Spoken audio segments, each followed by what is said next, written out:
આપણે ધર્મનું પાલન કરતા હોય તો કાયમમાં સૌથી પહેલી વાત આપણે આપણા સમાજનું ને ખાસ કરીને યુવાનોનું વ્યસન તરફ જે વળતો આખો અત્યારના વાતાવરણ છે એની કાંઈક આપણે સાથે મળીને રોકવું છે. જે રીતે વ્યસનનું ચલણ આપણા બધા સમાજોમાં થાય છે અને એના લીધે આપણી યુવા પેઢી આજે જે રીતે પોતે શારીરિક રીતે નબળી પડતી જાય, સૌથી પહેલા જળમૂળથી કંઈક કાઢવું હોય તો મને લાગે છે કે સમાજમાં આપણે ખાસ કરીને યુવાનો છે એને વ્યસન મુક્ત કરવા જોઈએ.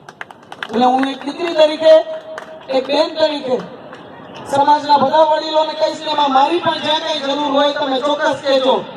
શિક્ષણ અને વ્યસન મુક્તિ અભિયાન એમાં હું એક દીકરી તરીકે જ્યાં જ્યાં ભાગરૂપ રહી શકું મને ચોક્કસ કહેજો. આપણે સૌ સંગઠિત થાય, શિક્ષિત થાય, વ્યસન મુક્ત થાય ને આવા નવા સારા કાર્યો આપણે સૌ મળીને આયોજન કરીએ.